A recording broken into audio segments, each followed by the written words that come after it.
was a surprise to us because we didn't ever anticipated to build a kitchen from scratch.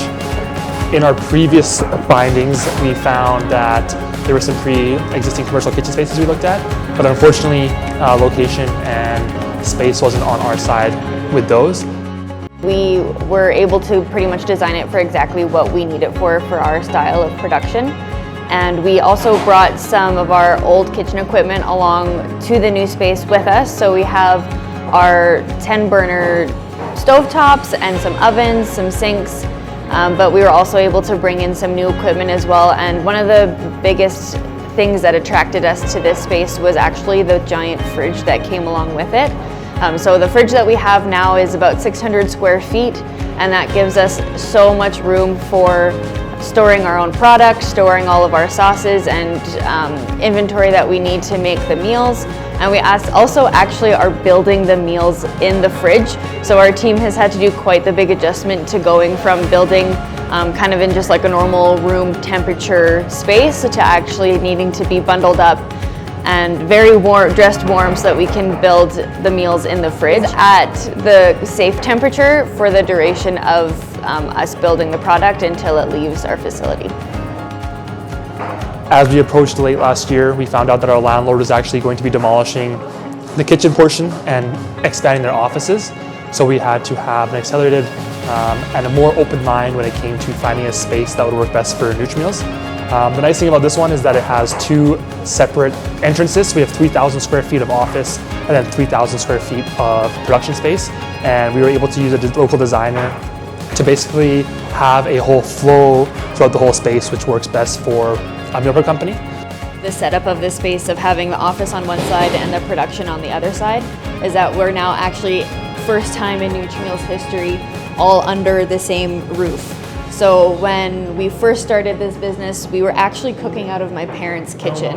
Yes, I'm so happy with saying that. It doesn't even make it, that's how all businesses start. If you are starting a business and you're doing it out of your home kitchen and it's food related, I don't want to be like, yeah, good for you, but good for you, because that's how all of our businesses have started, is experimenting at home, figuring out what works best. AHS isn't going to be happy about it, but whatever. But we started at my parents' kitchen and a home kitchen, and then we progressed into having our first commercial kitchen, which is the one that recently just got demolished, which is really sad. But in that commercial kitchen, we had storage lockers. We were storing containers at both of our parents' houses, just anywhere that we could find space, because there's so much of a cost advantage in bulk ordering all of your packaging supplies that we didn't want to miss out on that, and we knew all of the advantages that would come with it, but we just didn't have the space. So, storage lockers, driving from one place to another, oh, we don't have enough containers, things like that would always come up. But now that we're in this space, we have a whole entire warehouse that Zach is so excited about. And we have this massive kitchen that the rest of our team is so happy to have, that we are able to bulk order a lot more supplies. GFS can do a lot more deliveries. We can host so much more inventory as well. We're cooking it in our brand new kitchen, so the flow of our production and our efficiencies is so much better in here than what we're previously used to. And to build the product and the meals, we're putting the stickers on everything and loading them up so that we can then pack them in the boxes and they can leave our facility and then get delivered to our wonderful customers. Ta-da! Started moving in about August of 2022, and that was allowing us to build our team and to kind of rearrange the office the way we wanted it to be.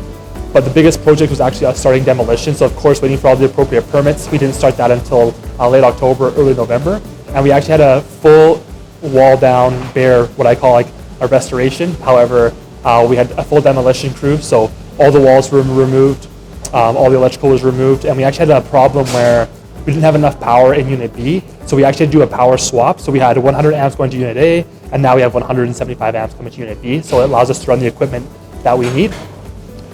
Since we have, clean washable surfaces everywhere, we had to make sure there's enough drains in the area. And not only that, but we had to make sure the water is being fed and the drains are coming through for our prep sinks. So we have a completely ripped up floor, about 450 square feet of trenching, which had to be obviously concrete removed, dirt removed, pipes installed, and then again, concrete on top of that. What we were able to do is cover it though with a beautiful polyaspheric flooring. But we do have an unfortunate story where we bought a hood vent a few years ago from a Smitty's at Marlborough Mall in Calgary, Alberta, and we were hoping to kind of save some money that way to reuse that feature, but unfortunately code changes, our requirements changed, and we had to get a full new system. So one of our biggest projects was actually getting the air makeup unit installed, the exhaust fan, as well as the hood, what we call, where basically what goes over all the cooking equipment to kind of take out all the fumes. We really tried to do as much work as we could from a sweat equity standpoint, because we are obviously younger entrepreneurs that were on a tight budget, and we were able to do a lot of the work ourselves, whether that be like the rubber cove, the painting, the staff room, kitchen, and things like that. I guess behind moving into a bigger space was that we were quite crunched with what we were capable of doing in our old facility and also in our temporary space that we were in. During the time that we had not quite finished our kitchen build here yet, but we needed a space to operate out of for the meantime.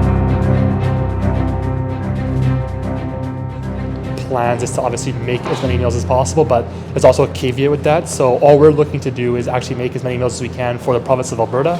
But one of the biggest things that we're focusing on is a new software piece, which we'll be kind of announcing and launching later this year to kind of elevate the industry as a whole and help other meal prep companies strive, just because we know it is a hard industry and it is kind of a niche market which isn't catered to that much. It's relatively new in terms of e-commerce. So that's the main thing, and that's why we have such a large office space, so that we can kind of accommodate and grow into that space as well. From a number standpoint, when Grace was mentioning that we were kind of capped and limited at our old spaces, that we could only do about 1,500 meals per week, which is relatively low for the amount of demand that we see in this industry. So what we wanted to be able to do is move into a space which is much more user-friendly and allows us to not only create more meals but also store more meals. Grace is going to be focusing more on the Nutrimeals and the product side of the business, and I'm going to be focused more on the software side of the business. So it's going to be a kind of a fun transition period for the both of us, and we're going to be obviously supporting each other all along the way. Back in 2020, we launched our first automated kiosks that were hosting our meals in downtown offices. And because of COVID, of course, we had to shut those down. And during that whole journey of trying to find places for these kiosks to be hosted, it was actually quite difficult because a lot of leasing agencies weren't used to the concept of leasing an 18 square foot area instead of, a regular restaurant size space or an office size space. So it was actually quite difficult to find space for those kiosks, and having our own commercial kitchen and our own office means that there's a location for our customers to pick up from, and we're really excited to be able to relaunch these kiosks and have them kind of under our own roof as well. So if you're in the area and you want some lunch, you can stop by and order from our kiosks. With this facility, if we optimize it 100% completely perfectly, we should be able to go up to 5,000 meals per day. So as you can see, we went from 1,500 meals a week to 5,000 a day. So it gives us much more opportunity to kind of grow the production side of our business as well.